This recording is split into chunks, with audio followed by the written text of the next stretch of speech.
스튜던튜브.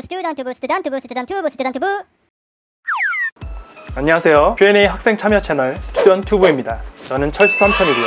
반갑습니다. 여러분들은 우리나라가 통일되기를 바라시나요? 제가 어렸을 때만 해도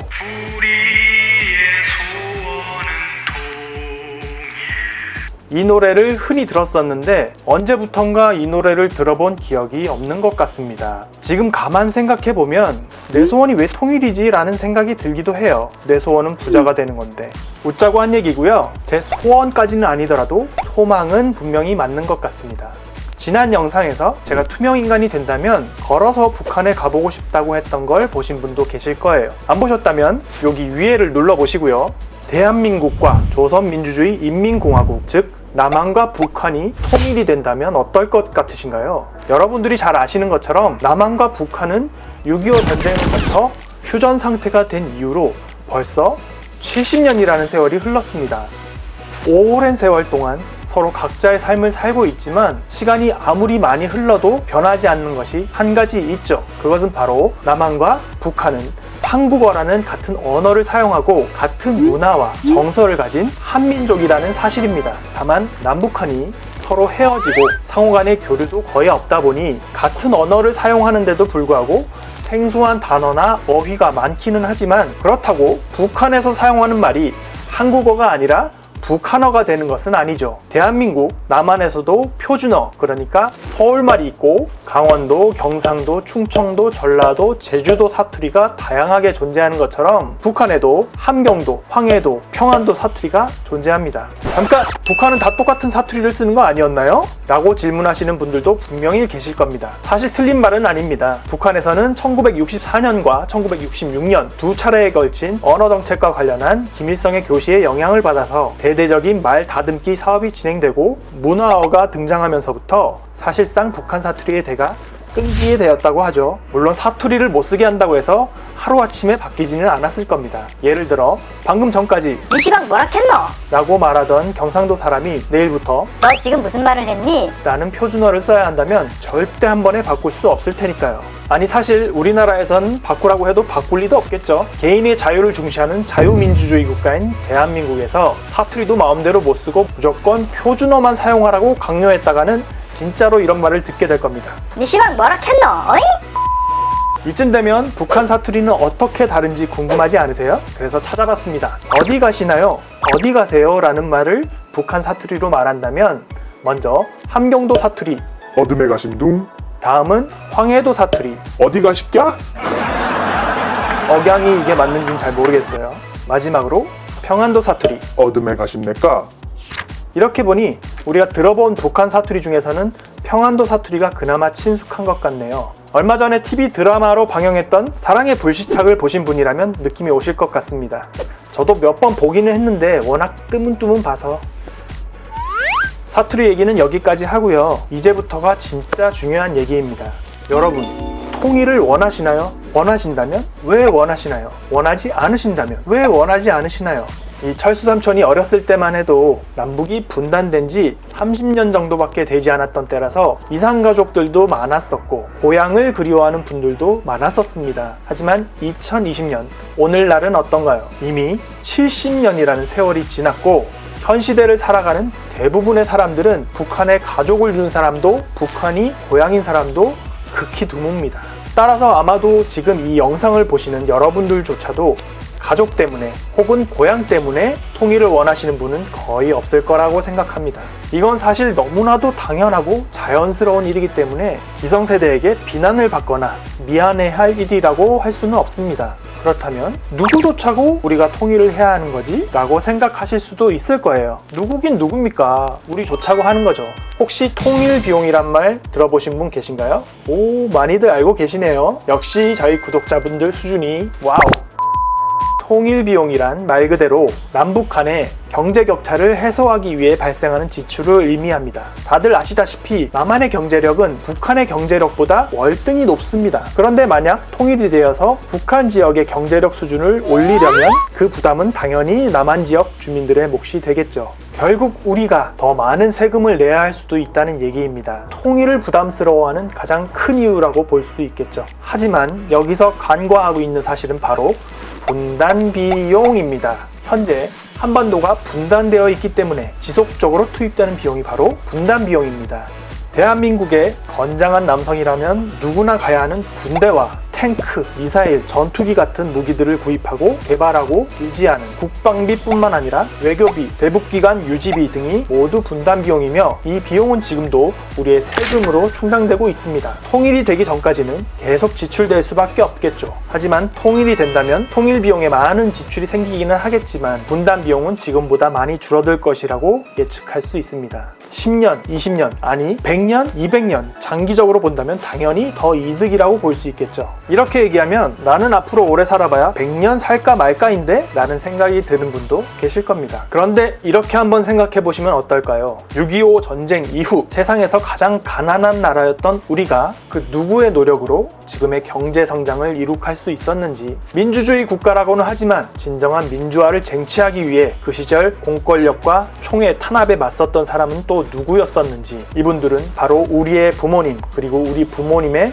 부모님들입니다. 이분들 덕분에 우리 세대가 이렇게 풍요로운 나라에서 자유를 누리며 살아가고 있다는 것을 잊지 말아야 할 것입니다. 저도 아이를 키우는 부모이고 여러분들도 장차 자녀를 키워나갈 분들입니다. 우리가 기성세대의 유산을 감사히 누린 만큼 우리도 우리의 다음 세대를 위해 통일국가라는 유산을 남겨준다면 어떨까요? 하지만 제가 말씀드리고 싶었던 부분은 우리가 통일을 이루고자 하는 마음가짐에 대한 얘기를 하고 싶었던 것 뿐이지 단지 다음 세대를 위해 우리가 희생을 해야만 한다는 의미로 말씀드린 것은 아닙니다. 오히려 평화 통일을 했을 때 얻을 수 있는 경제적인 이득은 앞서 말씀드렸던 통일 비용보다 훨씬 더 많다고 합니다. 물론 통일 비용이 얼마나 들어갈지는 변수가 워낙에 많아서 예측하기가 어렵기는 하지만 2014년에 국가예산정책처에서 발표한 한반도 통일의 경제적 효과라는 보고서에 따르면 통일 비용은 약 4,600조 원, 하지만 통일로 인한 경제적 이득은 약 1경 4,400조 원으로 추산하고 있습니다. 대략 1경원이 더 이득이라는 얘기입니다. 1경원이 얼마나 큰 금액인지 대충 감도 안 잡히시죠? 1경은 숫자 셀 때나 세보는 거지 우리가 돈 셀 때 세볼 일이 어디 있겠어요. 1경은커녕 1조 아니 1억도 셀 일이 거의 없는데 그렇다면 이런 경제적 이득을 예상하는 근거는 무엇이냐? 그 첫 번째는 북한 땅의 풍부한 광물 자원입니다. 금과 은을 포함한 광물 자원은 북한이 남한보다 약 23.9배나 많은 잠재 가치를 지니고 있다고 합니다. 이걸 돈으로 환산하면 대략 7천조 원이라고 하네요. 단지 지금은 북한의 자본력과 기술력이 부족해서 이런 광물 자원들을 대부분 개발하지 못하고 있을 뿐입니다. 얼른 통일해서 우리가 채굴하고 개발해야겠죠. 두 번째는 북한의 인구입니다. 현재 대한민국의 인구는 약 5,200만 명, 그리고 북한의 인구는 약 2,500만 명입니다. 합치면 대략 8천만 명 정도가 되겠네요. 인구만 늘어나느냐? 아니죠. 영토도 지금의 남한보다 2배 이상으로 커지게 됩니다. 이렇게 되면 뭐가 좋을까요? 바로 내수 시장이 커져서 경제 성장의 기반이 될 수 있습니다. 만약 인구가 적다면 우리나라에서 물건을 아무리 많이 만들어도 구매할 사람이 적기 때문에 더 많은 돈을 벌기 위해서는 해외에 수출하는 수밖에 없겠죠. 하지만 인구가 충분하다면 국내에서 생산한 물건을 국내에서 더 많이 소비할 수 있는 내수 시장이 확보되므로 국내 경제가 더 활성화되고 그만큼 무역 의존도도 낮아질 수 있다는 장점이 있습니다. 혹여 무역 대상 국가와의 외교적인 문제 등으로 갑자기 수출과 수입에 제약이 생길 경우 무역에 크게 의존하는 나라일수록 경제 기반이 흔들릴 가능성이 더 높을 테니까요. 그리고 또 하나, 학생분들께는 조금 생소하실 수도 있는 주식 얘기도 좀 해볼까 합니다. 제가 말씀드리는 주식은 우리가 먹는 쌀빵 같은 게 아니고요. 큰 회사를 여러 사람이 나눠 가질 수 있도록 주식시장에서 돈으로 사고 팔 수 있게 만든 게 주식입니다. 가끔 뉴스에 나오는 코스피, 코스닥 같은 것들이 우리나라 회사들의 주식을 사고 팔 수 있는 주식시장입니다. 만약 내가 산 주식의 회사가 돈을 더 잘 벌게 되면 회사의 가치가 올라가서 내가 산 가격보다 비싼 가격으로 주식을 팔 수도 있게 되는 거죠. 하지만 안타깝게도 우리나라의 기업들이 발행한 주식들은 원래 가치보다 낮은 가격에 거래되고 있습니다. 왜냐하면 코리아 디스카운트 때문이죠. 디스카운트가 뭔지 아시죠? 네, 맞아요. 할인이라는 뜻입니다. 쉽게 표현하자면 코리아 디스카운트라는 건 한국 기업들의 주식은 할인된 가격에 거래된다는 얘기입니다. 그렇다면 이것의 가장 큰 원인은 무엇일까요? 바로 우리나라는 언제든 다시 전쟁이 일어날 가능성이 있는 휴전 국가이기 때문입니다. 주식을 사려는 주주의 입장에서 생각해 보세요. 내가 만약에 한국에 있는 A 주식회사의 기술력과 미래 가치를 높이 평가해서 주식을 사놓고는 싶은데 혹시라도 한국에 다시 전쟁이 일어나서 A 회사의 본사나 공장이 모두 파괴될지도 모른다는 불안함이 있지 않을까요? 그러다가 A 회사가 망해버리기라도 한다면 내가 산 A 회사의 주식은 모두 한순간 휴지 조각이 되어버릴 겁니다. 이런 잠재적인 불안 요소로 인해 우리나라 기업들의 주식은 실제 가치에 비해 낮은 가격에 거래되고 있는 거고요. 따라서 이런 남북 분단, 휴전 같은 커다란 불안 요소를 해소시켜 줄 수 있는 게 바로 통일이라는 얘기입니다. 아무튼 이렇게 얘기하자면 끝도 없을 만큼 많은 얘기를 할 수 있는 게 바로 통일입니다.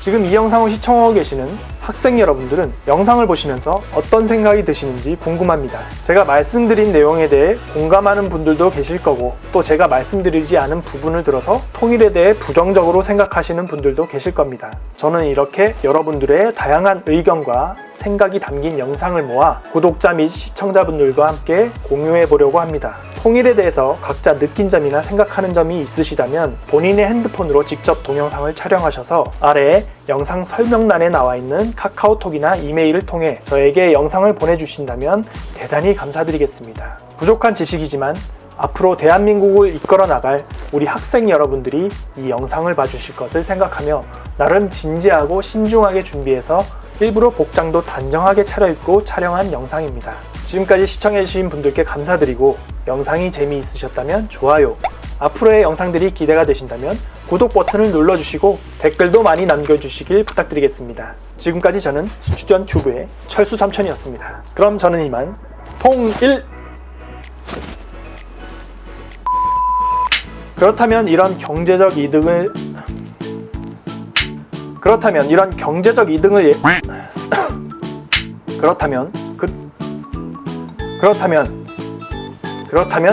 이런 경제적 이득을 예상하는 근거는 무엇이냐? 모두 한순간 휴지 조각이 되어버릴지도 모릅니다. 휴지 조각이 되어버릴 겁니다. 휴지 조각이 되어버릴 겁니다. 휴지 조각이 되어버릴 겁니다.